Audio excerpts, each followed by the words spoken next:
I don't mind my hair. I literally just took a shower and it's pretty evident. Today's video, we are going to be talking about none other than the Kane brothers. Okay, so I read these books probably within like a week, I would say. I started the first book in December, A Not So Meet Cute, like the end of December, probably like December 28th or something, I don't remember. And then I read these two books within the span of like 2 days, maybe like 3 days. I'm gonna talk about the books individually and then I'll talk about overall this first book, A Not So Meet Cute. Tropes included are fake dating, enemies to lovers, definitely billionaire, forced proximity, and I think that's pretty much it. If you watched my 2023 books that I read, I'm definitely a sucker for fake dating. I would rate this book probably a 4 out of 5. Actually, I take that back, a 3 out of 5. It was not my favorite out of the series, definitely for sure. If you're gonna read this series and you don't like this one, just keep going. Huxley is the worst brother of them all, and they're all good. So like, he's just like, not as good. Huxley's the oldest. He's definitely like more, he just keeps to himself a lot and he's more private, I guess. I love this book because I really do love Lottie's character. It takes a lot for me to like a main character. I feel like with a lot of books that I read, maybe it's just the ones I'm reading, like please recommend me some with like really good girl main characters because I haven't read a good one in a long time. Okay, so this book, the plot is basically Huxley owns a company with his brother called Kane Enterprises. Huxley has a business deal that he's really trying to secure, and this guy that he's trying to get the deal from hasn't been giving him the best time. So Huxley bumps into Dave while getting lunch, and Dave is with his wife, or his fiance, sorry, his pregnant fiance.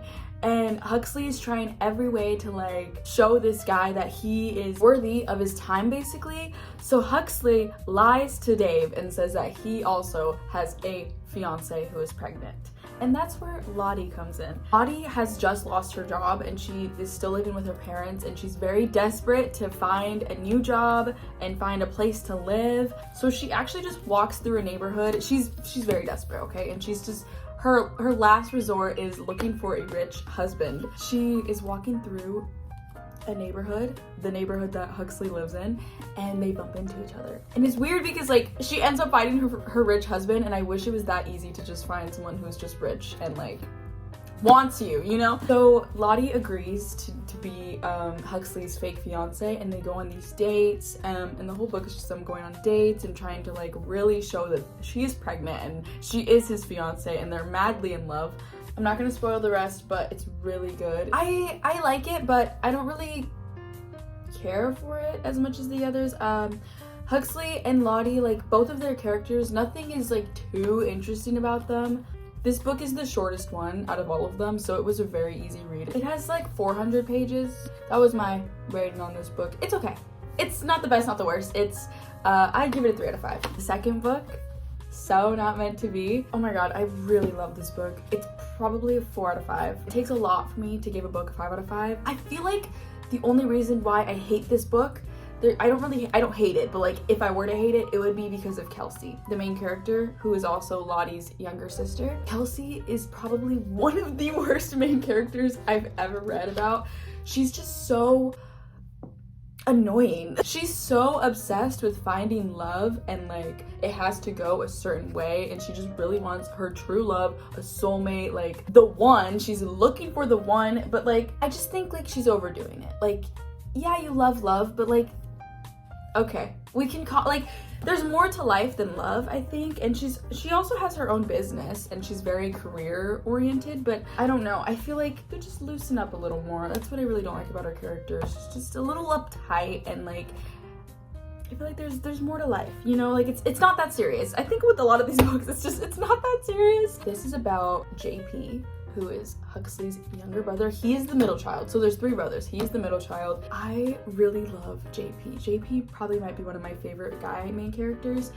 It's just, he's so, I love when characters are funny. Like when they're too serious, like how Huxley was in this one, it's just like okay. Like I feel like when they make the main guy character like so mysterious and edgy, it's like okay. I just love seeing more personality, and that's what JP has. He has a lot of personality.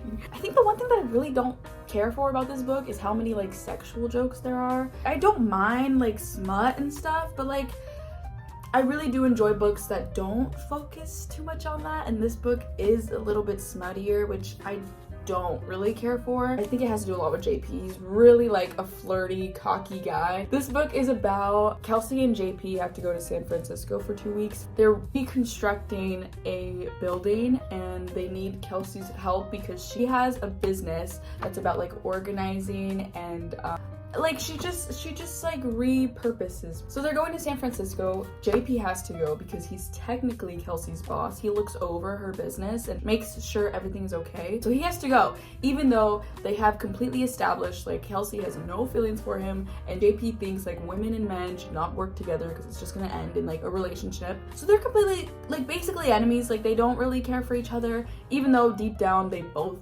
do, because when JP and Kelsey met in the first book, JP immediately had a crush on Kelsey. Tropes in this, I would say, enemies to lovers, forced proximity, workplace romance, billionaire, and definitely he falls first. I love a good he falls first. They're together in San Francisco for 2 weeks and they're, you know, trying to make most of their time like, so they go on dates, but it's not dates, it's just like they just hang out. JP realizes that he's really in love with her, and like a lot of the book is him like literally in love with her while she's going on dates with other guys because she's so determined to find her one true love.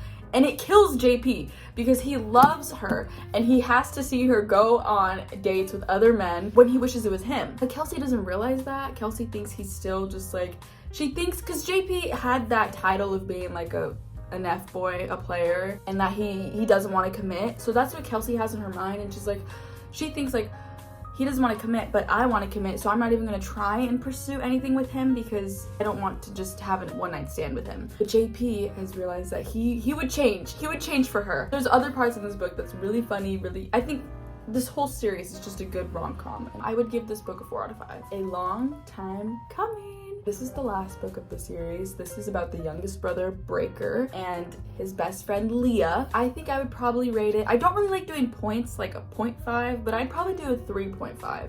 The tropes in this are best friends to lovers, he falls first, I guess. Kind of. I guess like they both kind of just fell. I think it's literally just best friends to lovers. There's not too many tropes in this one. So Breaker has been friends with Leah since college, and that was like over a decade ago. So they've been friends for 10 years basically. I think it's a little bit over 10 years. And Leah is getting engaged to this guy that is just completely not for her. Leah and Breaker are completely like inseparable. Like they are best friends, and they have been like platonic for like most of their friendship. And they were very keen on like, no, he's just a friend. He's literally my best friend. Like, I would never date him. He thinks the same. They're strictly friends, even though no one believes it. Like literally no one believes it. JP, Huxley, the wives, no one believes that Breaker has no feelings for Leah. So the whole book is basically just Leah planning her wedding and Breaker helping her.